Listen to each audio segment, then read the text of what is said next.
وہ میری جوانی کا زمانہ تھا جب مجھے اسلام سے شدید نفرت تھی، لیکن آج میں اسلام کی شیدائی ہوں اور اسلام مجھے اپنی جان سے زیادہ عزیز ہے۔ کئی مرتبہ اسلام قبول کرنے کی پاداش میں مجھے اسلام دشمنوں کی طرف سے شدید نقصانات کا سامنا بھی کرنا پڑا۔ ایک مرتبہ مجھ پر حملہ ہوا، لیکن اللہ نے مجھے زندہ رکھا اور میری جان بچنے کی وجہ شاید یہ رہی کہ میں اسلام کے لیے خود کو وقف کر دوں۔ چنانچہ میں نے امریکی خواتین میں اسلام کے تعلق سے بیداری پیدا کرنے کے لیے مہم شروع کی۔ اللہ کا شکر ہے کہ بعد مخالف کے تند و تیز جھونکوں کے باوجود تبلیغ اسلام کی تحریک جاری رہی۔ آپ کو شاید تعجب ہو کہ عورتوں کو اسلام کی طرف راغب کرنا آسان ہے، جبکہ مرد اسلام کی طرف دیر میں راغب ہوتے ہیں۔ اس کی وجہ یہ ہے کہ اسلام عورتوں کے حقوق کا محافظ ہے۔ دنیا کا کوئی دوسرا مذہب ایسا نہیں ہے جس کا دامن عورتوں کے حقوق کے تحفظ کے لیے وسیع ہو۔ یہی وجہ ہے کہ امریکہ میں مردوں کی بنسبت عورتیں زیادہ آسانی کے ساتھ اسلام قبول کر لیتی ہیں۔ عورتوں کو اسلام نے جو حقوق عطا کیے ہیں ان میں بڑی کشش ہے۔ یہ کشش ہی عورتوں کو اسلام کے دائرے میں لاتی ہے۔ خود میری اپنی زندگی اس کی مثال ہے۔ میں ایک کیتھولک عیسائی خاندان میں پیدا ہوئی اور ابتدائی تعلیم ایک ایسے مذہبی اسکول میں حاصل کی جہاں مسلمانوں کے خلاف لڑکیوں کا ذہن تیار کیا جاتا تھا۔ اس لیے شاید میں اپنے اسکول میں ایک ایسی عیسائی لڑکی تھی جس کو اسلام مخالف تحریک میں شامل ہونے کے لیے خصوصی تربیت کے واسطے منتخب کیا گیا تھا۔ 15 دن کا تربیتی کیمپ تھا جہاں ایک خاص طرح کی تربیت کا نصاب مکمل کرنے کے لیے مجھے بھیجا گیا تھا۔ میں سوچ بھی نہیں سکتی تھی کہ اس تربیتی کیمپ میں پہنچنے کے بعد میری نفسیاتی اور ذہنی کیفیت بدل جائے گی اور اسلام کو سمجھنے کے لیے مجھے راستہ مل جائے گا۔ 3 دن میں مجھے یہ تربیت دی گئی کہ مسلمان جنسی درندے ہوتے ہیں اور ان کو عیسائیت کی طرف راغب کرنے کے لیے لڑکیاں بہت کارآمد ثابت ہوتی ہیں۔ مجھ سے کہا گیا کہ تربیت پوری کرنے کے بعد کسی مسلم بستی میں جا کر مسلمان نوجوانوں کو میں اپنی طرف متوجہ کروں اور انہیں عیسائی مذہب میں داخل کروا دوں۔ یہ بات میرے ذہن کے لیے قابل قبول نہیں تھی۔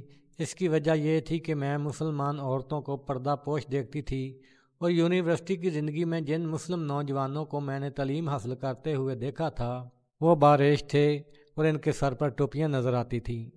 تربیتی کیمپ میں جو کچھ سمجھایا جا رہا تھا وہ میرے عملی مشاہدہ کے بالکل خلاف تھا۔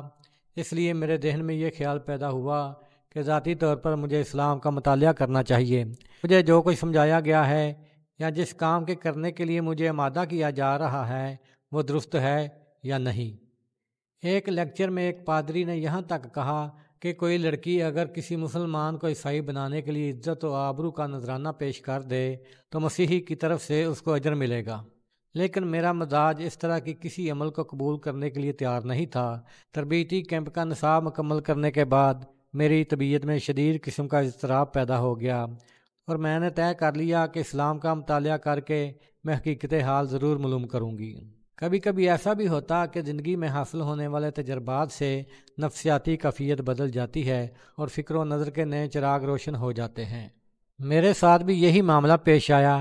میں نے فیصلہ کر لیا کہ اگر اسلامی تعلیمات مجھے پسند آئیں تو میں زندگی کے سفر کے لیے ایک نئی راہ ضرور تلاش کروں گی۔ چنانچہ میں نے سب سے پہلے یہ جاننے کی کوشش کی کیا اسلامی تعلیمات سے عورتوں کے حقوق غصب ہوتے ہیں۔ میری حیرت کی کوئی انتہا نہ رہی جب میں نے اپنے مطالعہ سے یہ جانا کہ عیسائی مذہب میں عورتوں کے حقوق کا کوئی باب موجود نہیں ہے، جبکہ اسلام میں عورتوں کے حقوق متعین ہیں۔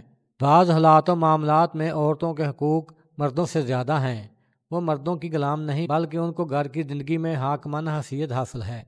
وہ اپنی حدود میں رہ کر زندگی کی تمام ذمہ داریوں کو بطریق احسن پورا کر سکتی ہیں۔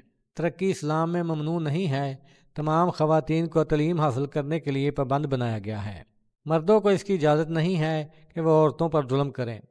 پیغمبر اسلام صلی اللہ علیہ وآلہ وسلم نے مردوں کو حکم دیا کہ وہ عورتوں کے ساتھ رحم دلی اور نیکی کا برتاؤ کریں۔ اسلام کی تعلیمات سے یہ بالکل واضح ہے کہ تہذیب و تمدن کی ترقی کے لیے اسلام نے عورتوں پر بڑی ذمہ داری عائد کی ہے۔ جہاں تک میری معلومات کا تعلق ہے دنیا کا کوئی دوسرا مذہب ایسا نہیں ہے جو عورتوں کو تہذیب و تمدن کا امین بناتا ہو اور جس کی ہدایات میں یہ حکم شامل ہو کہ عورتیں اپنے بچوں کو تعلیم کی زیور سے راستہ کریں اور اسلام کو شاندار اور عظیم شخصیات دیں۔ ان تمام وجوہات کی بنا پر میں نے فیصلہ کر لیا کہ اسلام کو یقینی طور پر میں قبول کر لوں۔ واقعات تو بہت ہیں، لیکن بعض چیزیں ذہن میں اس طرح محفوظ ہیں کہ ان کو بھولنا میرے لیے ممکن نہیں ہے۔ جب میں نے اسلام قبول کیا تو میرے خاندان میں ایک طوفان آ گیا۔ مجھے زد و کوب کیا گیا، جس کے نشانات آج بھی میرے جسم پر موجود ہیں، اور جب ان نشانات پر میری نظر جاتی ہے تو ماضی کی یادیں بے تحاشا آنے لگتی ہیں۔ لیکن میں پہلے ہی یہ کہہ چکی ہوں کہ اسلام جس کے دل میں اتر جاتا ہے تو پھر وہ سینہ سے باہر نہیں نکلتا۔